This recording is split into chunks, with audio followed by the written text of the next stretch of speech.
O Evangelho de Jesus, escrito por João, nos apresenta 7 milagres. A água transformada em vinho, a cura à distância do filho de um militar, a cura de um paralítico à beira do tanque de Betesda, a cura de um cego de nascença, a multiplicação de pães, Jesus andando sobre a água e a ressurreição de Lázaro. João chama estes milagres de sinais.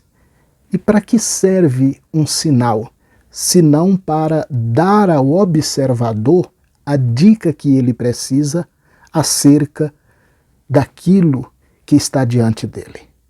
Logo, através desses milagres que João apresenta como sendo sinais, ele quer que o leitor conheça a divindade de Jesus.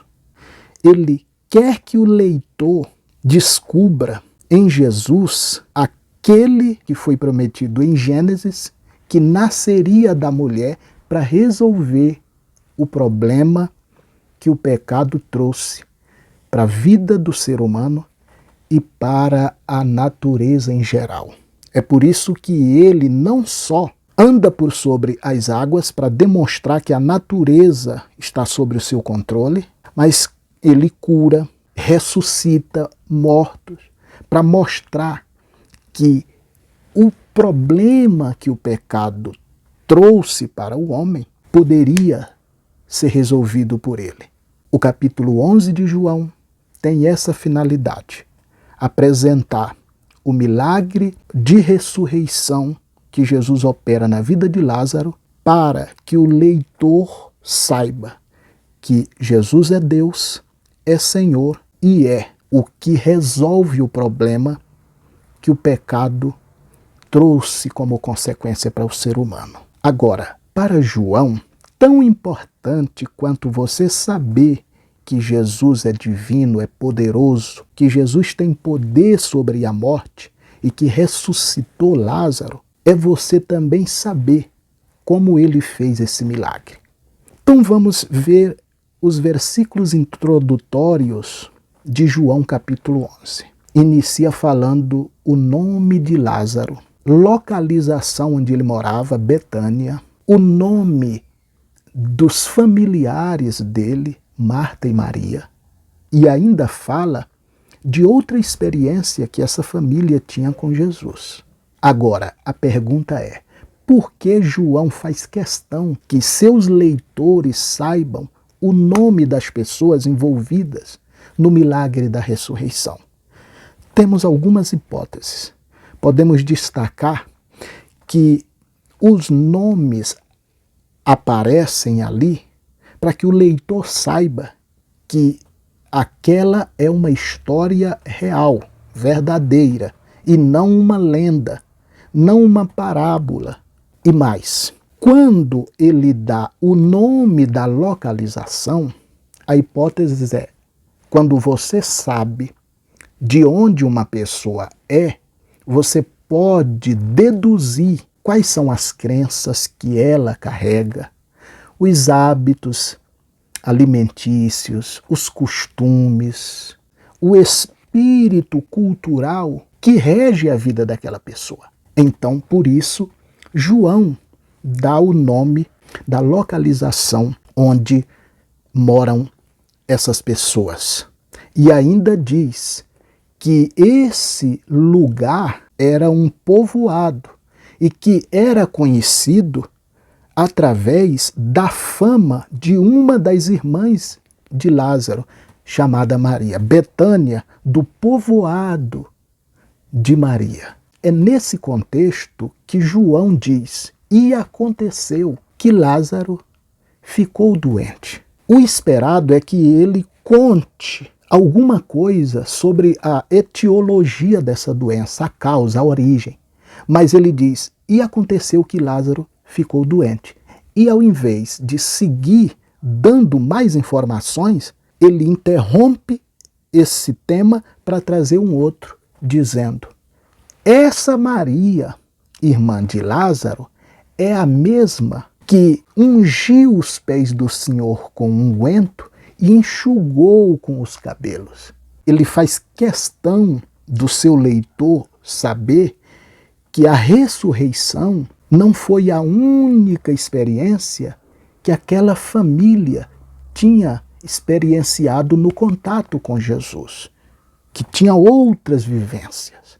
Por que ele faz isso? Ora, se eu estou dizendo que quando você sabe de onde alguém vem, você pode dizer quais são os costumes daquela pessoa, os hábitos, as crenças, o modo dela agir no mundo. Se é assim, quando João diz que Maria, irmã de Lázaro, é a mesma que havia vivido a experiência da unção e enxugamento dos pés de Jesus com os cabelos, a intenção de João é que você saiba que as motivações, crenças, hábitos que movem essa família são crenças trazidas das experiências que eles têm com Jesus e não das crenças da sua cultura de origem. Então, tendo dado a informação de que Maria era a mesma que havia ungido o Senhor e enxugado os pés com o cabelo, João retoma a história do adoecimento e diz: as irmãs de Lázaro enviaram mensageiros a Jesus dizendo: Senhor, aquele a quem tu amas está doente. Veja que a informação que chega para Jesus foca no que Jesus sente por Lázaro e não no que Lázaro sente por causa da doença. Poderia ter sido feita a informação da seguinte maneira: Senhor, Lázaro tem chorado a noite inteira, tomado todas as medicações, feito de tudo, mas nada alivia a sua dor. Ele está gravemente doente. Poderia ter sido assim a informação. No entanto, a informação foi passada com foco no que Jesus sente por Lázaro. Aquele a quem tu amas está doente. Olha, aqui no Brasil, o atendimento do doente no SUS é feito com base na gravidade da doença. Tem até algumas pulseirinhas com colorações diferentes, mostrando a gravidade da enfermidade. Se a pulseira é verde, você pode ir para casa, você não precisa de atendimento. Se a pulseira é amarela, você precisa de atendimento, mas dá para esperar ser atendido depois de todo mundo. Se a pulseira é vermelha, então você tem prioridade. Atendimento focado na gravidade da doença e não no afeto do especialista.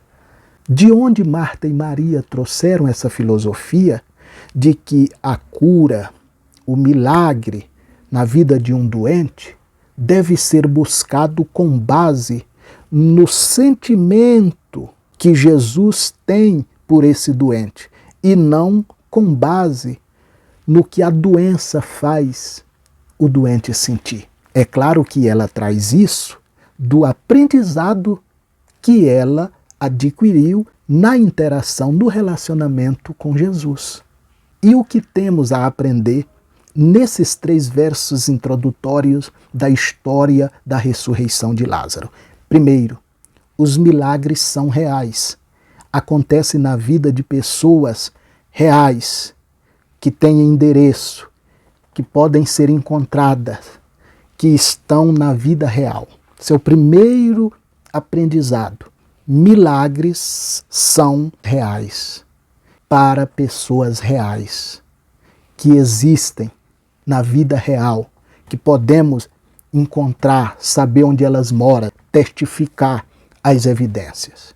Segundo, João quer que os seus leitores saibam que milagres são consequência do amor de Deus pelo doente e não por causa da gravidade da doença.